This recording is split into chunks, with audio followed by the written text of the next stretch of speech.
Well, good afternoon, everyone. And good. Hi, I see our conference minister, Reverend Tyler Connolly. It's nice to see you, and it's nice to see you all. I'm Reverend Dr. Deborah Patterson, and I am in Salem, Oregon, where it's 3 o'clock, and I don't know what time zone you're all on, but thank you for being here today. Dr. Michael Huntington is a champion of someone who's been working on access to universal health care for decades across the country, really, nationally recognized. We're really lucky to have him right here in Oregon, and such a pleasure to share this time with him. He's going to do the bulk of the talking. He's got an amazing presentation with some important data that'll really make the case, I think, for why churches should care a great deal about being involved in working towards universal health care. I just want to say a bit about myself. I'm a UCC pastor serving a rural congregation, country church really, near Canby, Oregon, and started out in a rural congregation in Southern Illinois. As I was working in that capacity, I learned that so many of the issues that folks in the congregation were facing were health related and often came with catastrophic medical bills. I myself had experienced this coming from Canada to go to college. We had nice health insurance in Canada. My freshman year, I had an emergency appendectomy. That cost my family as much as my 4 years of college. So that was kind of a wake-up call to me. In Canada, Reverend Tommy Douglas, a Baptist minister serving in Saskatchewan, saw similar things with his congregation in the 40s, and he ran for office and was able to get universal health care for everyone in Canada. It happened, in the 60s. It took 20 years, but the church definitely has a role in getting people access to health care. The hospitals, as you'll recall, were mostly all started by churches. Medical schools, many of them were started by churches. This is our healing ministry. We're called to preach, teach, and heal. And how can you heal people if they can't afford to pay for the care? So I have been working on this for nearly 30 years. I took time in between my first church and the church I'm now to go back into schools, take a Master of Health Administration from Washington University School of Medicine in St. Louis, and was working for a hospital health system in St. Louis for a time, then was on a children's health philanthropy overseeing their grant making program, and then spent nearly 20 years working with faith community nurses trying to get people access to affordable quality health care around the world. And what I noticed was most countries are doing a heck of a lot better than we are here. So back to the original problem of how do we cover everybody in America and let them get access to the health care that they all deserve, a human right. Jesus was saying this 2,000 years ago. So anyway, I'm going to turn it over to Dr. Huntington, and then we'll open it up for questions. And thank you so much for being here. Thanks, Deb, and greetings to you all from Corvallis, Oregon. Healthcare in our nation is in crisis, as you probably know, and Jesus is calling us to the rescue. My name is Mike Huntington. I'm a retired physician here in Corvallis, Oregon, and chair of the UCC Central Pacific Health Ministries Network. For 35 years, I was a radiation oncologist. I treated patients who had cancer. I'm going to pull up my slides here and show you what I looked like some 30 years ago. I treated patients who had cancer. It was a very satisfying career. And I better ask, can everybody see the full screen? Yep. Okay. I enjoyed getting to know patients and helping them through difficult times and freeing them of cancer and relieving pain or other symptoms. But you know what was the most distressing thing for me at the cancer center? It was realizing that many patients had avoided care, sometimes for months, because they would be very worried about pain or weight loss or loss of appetite, and be up at night worrying about it, but worried more about what it might cost to go in to the doctor's office or the hospital. And often they would wait until a crisis forced them to come to the emergency room. And then I would get to meet the emergency room doctors. And then we would try to catch up. And of course, we couldn't catch up with their cancer. So even after the diagnosis was made, sometimes patients would refuse treatment because of cost. A nurse at the cancer center told me this conversation that she heard with this middle-aged couple in one of the exam rooms. Honey, they tell me it's stage 3 lung cancer. They suggest chemotherapy and radiation therapy. There's no guarantee it's going to work. I don't want to leave you and the kids homeless. These stories like this are not isolated. They're common stories in our country, but they are uncommon in most other developed countries. It's not that we don't have good doctors and facilities, and I'll show you clear evidence that we do later. It's just that for some reason, we as a society have decided to exclude about a third of our population from easy access to good care. We subject them to constant worry that what will they do if someone in the family has a serious injury or illness?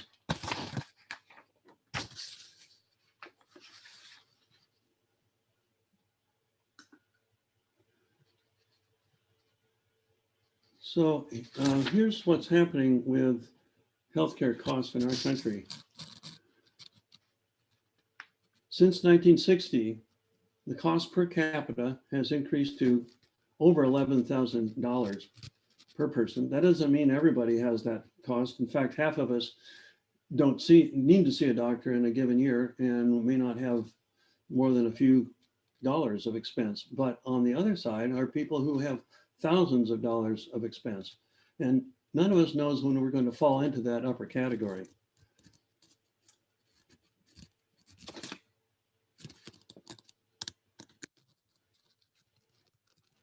Here's what's happening with costs, general expenses in our country. Since 1955, most of our daily costs have come down, or at least in the case of clothing, remain stable. But look at what has happened with healthcare. This, of course, is unsustainable. It's unreasonable. It's unnecessary.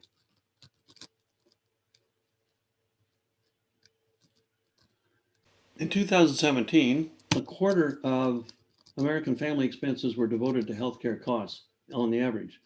This includes the estimates of out-of-pocket costs and employer and employee contributions to healthcare insurance premiums. The employer contribution is included in this as a personal expense because it is usually given instead of wages. So this is happening. It's up to $24,000 per family of 4 for people getting insurance through their employer. So how do we judge the health of a nation? Well, there's some encouraging signs that were existing, but even before the pandemic. The gross domestic product was rising, unemployment was falling, the stocks were on the rise, and inflation rates were falling. So is this a measure of the health of a nation? Well, let's look at the other side. Life expectancy falling. This is unique to the United States among developed nations. Life expectancy falling, and you can imagine what the reasons are for that. 40% of Americans cannot pay a surprise bill of $400. It has to do with the income and wealth disparities in our country. Deaths of despair at an all-time high. That includes suicides and substance abuse related deaths.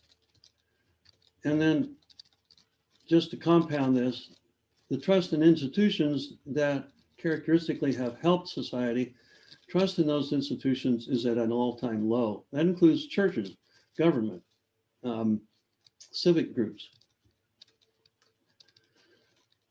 So we can't judge the health of a nation by the gross domestic product. This slide, just pay attention to the black lines. The black line on the left represents the average of all developed countries in life expectancy. You can see that it's up to 82 years for those set of countries. And if you look at the US, it's 3 years lower than that.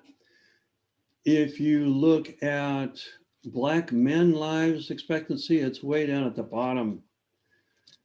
And at the same time, look at the x-axis, the cost axis.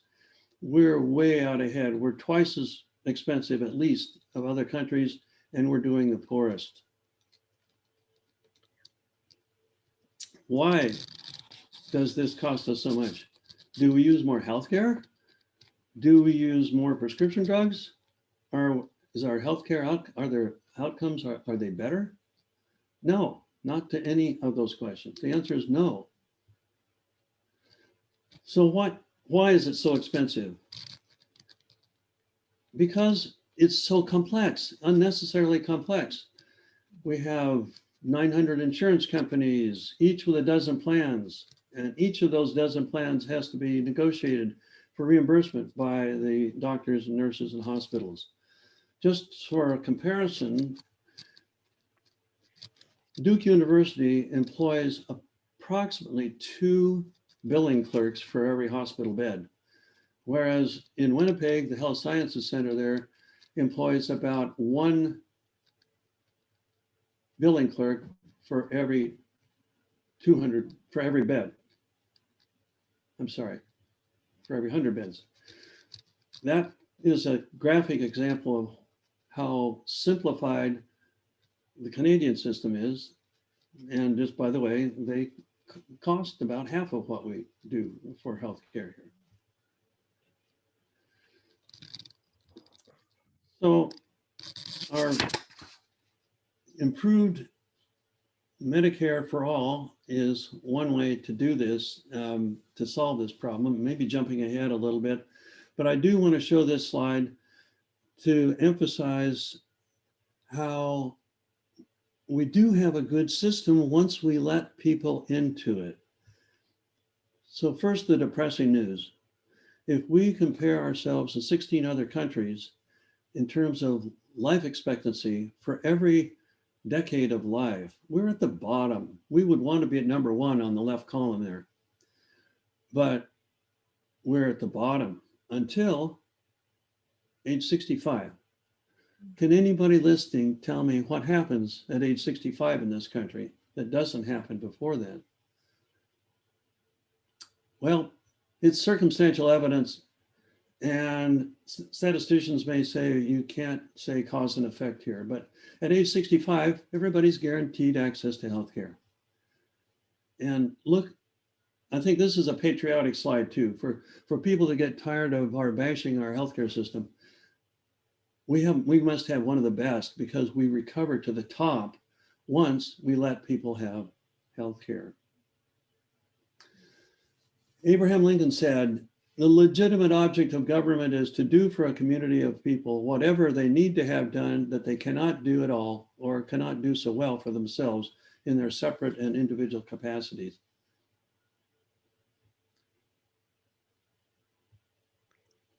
Things like telephone, power lines, roads, bridges, fire safety, public safety, education, utilities are pretty hard for us to do on our own. That's where we want government to step in and say, we'll help you get these things. Schools, fire, police, roads, clean water, parks.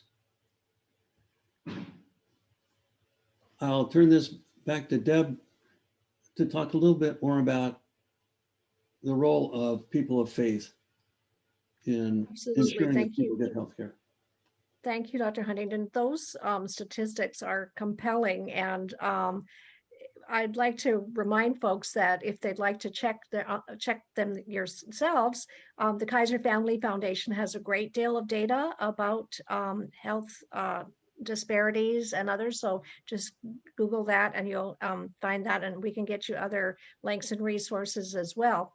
But as you know, our Bible is filled with stories of people, of the healing stories. Jesus was going around healing everyone, and was he was called to heal people in body, mind, and spirit. And so we are called to do the same. And we in the church have an incredible legacy. I mentioned that I served in a multi-hospital health system in St. Louis. It was the Deaconess Hospital in downtown St. Louis, across from the zoo. And it was founded in 1889 by Deaconess sisters who were part of the evangelical church then, who would work for 50 cents a day to provide care for people. It started in a little house, and people in the churches dedicated a lot to support that work. Evangelical United Church in Webster Groves, which is now Peace UCC, which I know Tyler knows well, twice they had saved up enough money to build their sanctuary, and twice they gave it away and donated it to help the hospital so it could grow and serve more people. The hospital served a wide variety of people, served the insured, the uninsured, the underinsured. And because of that payer mix, they were decided to merge with other hospitals. And I think those of you in St. Louis are familiar with the story that they were eventually sold and closed. Deaconess is now a parking lot for the St. Louis Zoo. But big business has really taken over the church's ministry. Now, to be sure, no minister should be doing brain surgery unless they're a trained brain surgeon. The churches can't, bring in soup like they used to help people in the hospitals. A week in the hospital at the turn of the century in 1900 cost $5. And they would give you back whatever was left over at the end of the week if the bill didn't run up to the whole $5. Well, those costs are not true today. But the fact of the matter is that other countries manage, as Dr. Huntington has pointed out, other countries around the world have managed to provide quality health care with great outcomes, as he mentioned, until everybody gets healthcare here at 65, that far surpass ours here. So we in the church have an absolute, I think, mandate. Maybe that's a bad word to use these days. I don't know. This is our mission. We started it. We started these hospitals. We are called to preach, teach, and heal. And so we are abrogating our mission if we don't speak up to make sure everybody has access, that everybody has a chance to get into that healing water that we're paying for. And so I would really like to encourage every church to reclaim that healing mission that they have and get involved with making sure everyone has access to affordable health care.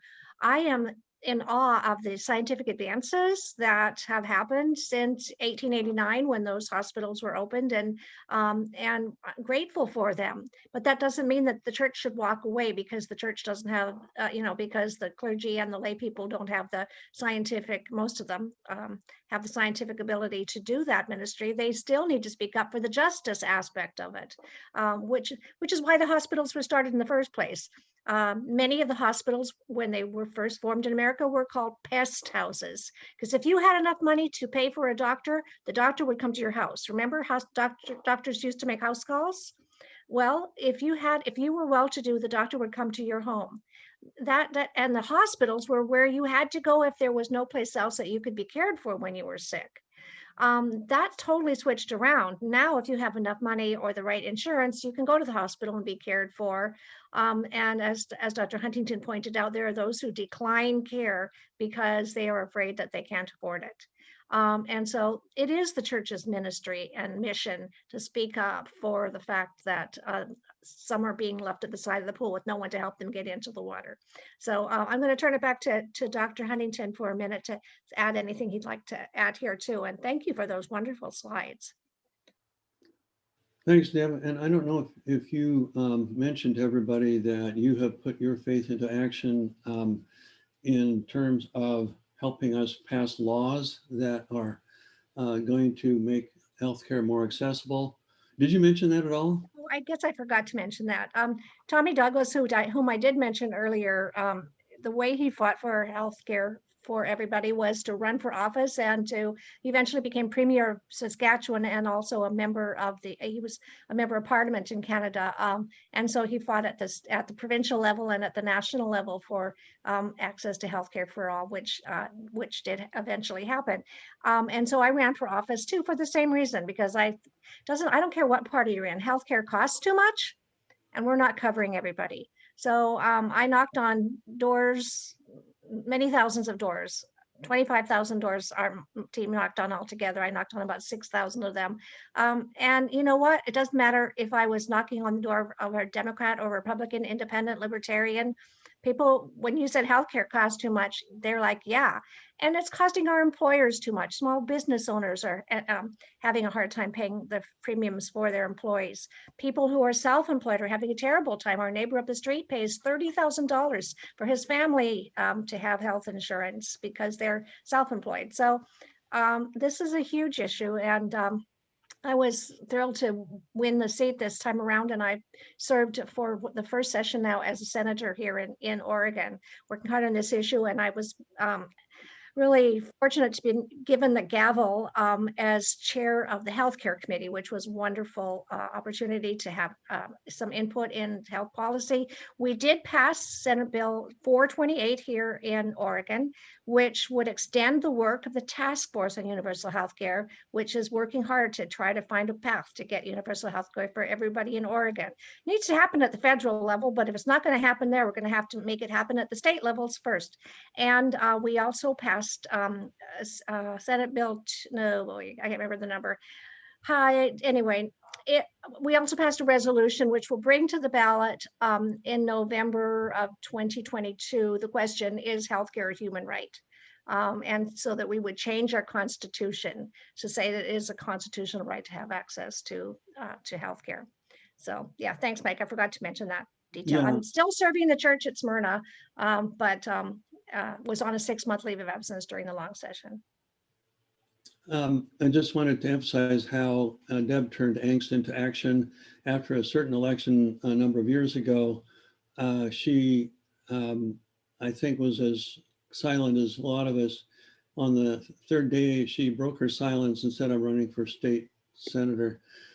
And it's happened among other people, especially women who have been running for office and putting into action what was once angst. And I'd like to say I'm not alone. Representative Jack Lewis is ordained clergy serving in the Massachusetts State House. Jeanette Mott Oxford had served for 2 terms in Missouri, now is serving Metropolitan Church in St. Louis. I know that Patricia, I'm excited to know that you've been ordained for 40 years and you have been a physician for 25 years. I'm looking forward to connecting with you. I just got a text before we started from a Presbyterian minister out in Central Oregon who wants to run for office. I know of another one here in the Willamette Valley. You know, I mean, and in the Congress, Reverend Warnock, I know that healthcare was a real issue for him, and he won his Senate race, as you know, in Georgia. So, you know, I think the church is waking up to the fact that this is our ministry. We can't let big business take it away. And Michael mentioned do we use more pharmaceuticals than others? No, we do not. Do our pharmaceuticals cost more than in other countries? Oh, yes, they do. Recently, you heard about the Alzheimer's drug that came out, $56,000 a year. It's unclear whether it will work any better than anything medicine that currently exists. Under Medicare, if you have to pay 20% copay, that means that you're responsible for $11,000 a year, and that is 40% of the median income of a senior. This is not sustainable. And that's a relatively modestly priced drug compared to some of the outliers. A new cancer drug last year came out at $373,000 for 1 year's treatment. Our state can't afford this, our country can't afford it, and certainly businesses can't afford it, and individuals can't afford it. This is not sustainable. And we as people of faith have to speak up. We passed a bill this year called Senate Bill 844, which the drug company here in Oregon, drug companies, Big Pharma spent nearly $1 million to kill, but they didn't kill it. It puts in place pharmaceutical review board, so similar to one they have in Massachusetts, where medical economists and providers will work to identify drugs that present an affordability challenge and recommend policies to address that, such as upper payment limits or reverse auctions or a buying consortium with California and Washington. We have to work together. We're letting people fall by the side of the road, and it's not okay. So Sorry, both Mike and I can talk about this forever, but I think I don't know if we have some other questions too, or Mike, you keep going. yeah, we have about 5 more minutes before questions, and I want to talk about what we all can do. So I hope I'm sharing my screen again. Can everybody see the screen? Yep.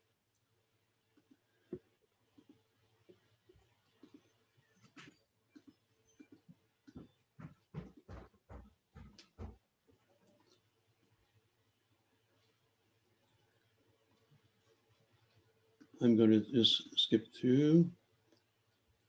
So Mike, what I think could you go back for a moment and remind folks that we did pass a resolution about this yeah. a while back? That would be really helpful, I think.